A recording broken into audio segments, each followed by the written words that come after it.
play decent one day, and you come out here feeling yourself. Just like everybody else on Instagram. Let's get it started in Philly, where the Eagles had a chance to play spoiler if they beat Washington last night. But early in the fourth quarter, your coach, Acho, Doug Pederson, pulled Jalen Hurts with Philly down by 3. Nate Sudfeld came in for the first time since 2018 and had 2 turnovers in his first 2 drives. Duh. Washington got the win and the NFC East crown. Everyone, including the Giants, wanted to know what went into the decision. Let's listen. Were you coaching to win tonight? Yes, I was coaching to win. Yes, that was my decision solely. Nate has obviously been here for 4 years. And I felt that he deserved an opportunity to get some snaps. And listen, if there's anything out there that thinks that I was not trying to win the game, I mean, you know, Ertz is out there, Brandon Graham's out there, Darius Slay's out there. You know, all our top guys are still on the field at the end. So we were going to win the game. Ooh, Acho, you have an issue with how Doug Pederson coached last night. I have no issue with this, Sal. None at all. And I got so many laps, so many layers. The reason I have no issue with it is because we are mad at the outcome. We're not mad at the action. Oh. We're not mad at the action of putting Nate Sudfeld in or pulling Jalen Hurts. We're mad at the outcome that Nate Sudfeld didn't play well. If Sudfeld would have played as well as he did the last time we saw him play meaningful football, this would be a non-issue. Let me put some context around this if we can. Jalen Hurts' last 20 drives of the season, he was 25 for 56. No touchdowns, 3 interceptions, with a 44% completion percentage. Jalen Hurts' last 20 drives of the season, he was 25 for 56, no passing touchdowns, 3 interceptions, and 44% completion percentage. League average is 65. Now, the last time we saw Nate Sudfeld play meaningful football, he was 19 for 23. Actually set an NFL record for completion percentage in the regular season. What year was that? That was 2017. Nate Sudfeld actually got tendered, a second-round tender, because of what the Eagles had seen from him. So we're mad because Nate Sudfeld played terribly. We're not mad because Jalen Hurts got benched for Nate Sudfeld. We're mad because Nate Sudfeld didn't play well. Let's put everything in context. Eagles fans, if you want to be upset that Carson Wentz was inactive. Be upset that Miles Sanders was inactive. Be upset that Dallas Goedert was inactive. But there's not an actual reason to be upset based upon the action. You can be upset based upon the outcome. So I'm going to give it to you like this before I end my first Give it to me. Give it to me, baby. The Eagles had every right, if you will, to go out there and pull Jalen Hurts. I don't think Doug Pederson was trying to lose. When games have now become meaningless, you get other people opportunity. There's a reason that the Chiefs didn't play Patrick Mahomes, because that game was meaningless. There's a reason that the Steelers didn't play Ben Roethlisberger, because that game was meaningless. When the score gets out of whack in a regular season game, there's a reason you pull out your starters or put in your backups to get other people opportunity when a game has become meaningless. The Eagles' game was meaningless. So if you want to put Nate Sudfeld, the backup quarterback, in, particularly when Jalen Hurts has not been playing well for 20 straight drives, I don't see what the big issue is. You saved your best point for last. I give you that last point. When it's a meaningless game, you go out there and let everybody audition. But this game wasn't meaningless. It was in the win-loss column in terms of getting into the playoffs, but it wasn't meaningless in terms of a coach fighting for his job and some players fighting for their position. So meaningless can't be so grand. It can't umbrella everything when it comes to a team. You've been on a team before. Matter of fact, you've been on this team before. And by that take, it sounds like the checks are still cashing from the Eagles. I thought they said Fox on them. They say PHI. You still getting paid by the green. Boy, you had them Thanksgiving knives out today, carving up Jalen Hurts. Oh, let me see. Last 20 drives. Let me cut this up and then speak to America. Stop talking to America like this. This was a bad decision that was culminating into a worse result.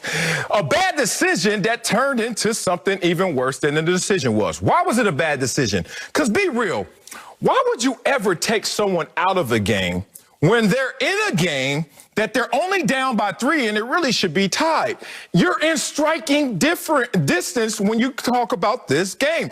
This was a close game. This was a one-possession game. And Jalen Hurts is like, yo, can I keep fighting? I mean, you put me in a position to fight. Can I keep fighting? And no, he wasn't allowed. Now, let me talk about why he wasn't allowed, because I've been in this exact same position. This was a muscular move by management. Upstairs, Coach Pederson is now a political puppet for the organization. And I saw it happen before from someone I dearly respect, a tremendous coach in Wade Phillips. Let me give you a little history lesson here, youngster. Ralph Wilson was the owner of the Buffalo Bills. I remember sitting down with Ralph Wilson one day. We was in the lunchroom, all the team eating. You know how we be. And every now and then, randomly, the owners show up, and we sitting there. We cutting it up with them for real. Thurman Thomas, Bruce Smith, Andre Reed, me. I don't know why I'm at that table, but I'm sitting there with all these guys, right? And then one time we said, how does it feel to know that you have more money than everyone in this room added up, combined plus profit? And he just giggled and took his nuggets and walked away. Here's the thing. The reason I bring his name up in this situation, we had a quarterback controversy. Rob Johnson, Doug Flutie. In short, back and forth in the lineup, Doug Flutie was hotter. Rob Johnson was the prototype and had all the money invested in him. Carson Wentz, Jalen Hurts, all that working. All of a sudden, before a meaningless game against Indianapolis, you know what? Coach is like, Doug Flutie, you sit down. You go out there, Rob Johnson, you play. But, Doug, you'll be playing in the playoffs. Okay, we're good with that. Fine, it's a meaningless game. Come back for the playoffs, Tennessee Titans, Music City Miracle Weekend. Guys, I have an announcement to make. We're going to allow Rob Johnson to start. Wait a minute. You just said. And that's what just played out right here before our eyes. The organization upstairs, instead of trying to remove doubt at the quarterback position, try to create doubt so they can have as many opportunities to do what they want to do in the offseason. What a sham that he tried to run on everybody. No, bro, it's not even sham. It's not a shame. It's not a shanny thing. Oh, I've been through it. And let me break it down for several reasons. Number one, you can't have it both ways. If Jalen Hurts is a franchise quarterback in the future of the Eagles, then first thing, keep him on the bench so he doesn't get hurt. Right? Like, I'm going to give you 2 trains of thought. If Jalen Hurts is your future, then you shouldn't play him in a meaningless game so he doesn't get hurt. For the same reason the Chiefs don't play Mahomes, it's the same reason Roethlisberger didn't play with the Steelers. For all those same reasons, you want to protect your future. They are playing in the playoffs. Eagles are playing for the future. Please, go ahead. But Coach, that rule is off when we are not in the playoffs talking about our franchise quarterback. That rule applies for teams that have something to play for that season. That rule is now off when we're, look, I've been a franchise player playing in a meaningless game, not going to the playoff. I wasn't a quarterback, but I saw a quarterback out there as well, because that bet is off when we know that we're done after this week. Understood. True? That's true. Okay. That's true in part, but different teams have different philosophies. True. But there are 2 trains of thought. If Jalen Hurts is your future, then let me go ahead and sit him anyway. The Eagles sat Carson Wentz. Like, why aren't we talking about that, Sal? That's what I don't understand. Because he's a bum. But Carson Wentz is either the second best quarterback on the team or the first, depending on if you're a Carson Wentz apologist. Yep. But I know what he's not. He's not the third.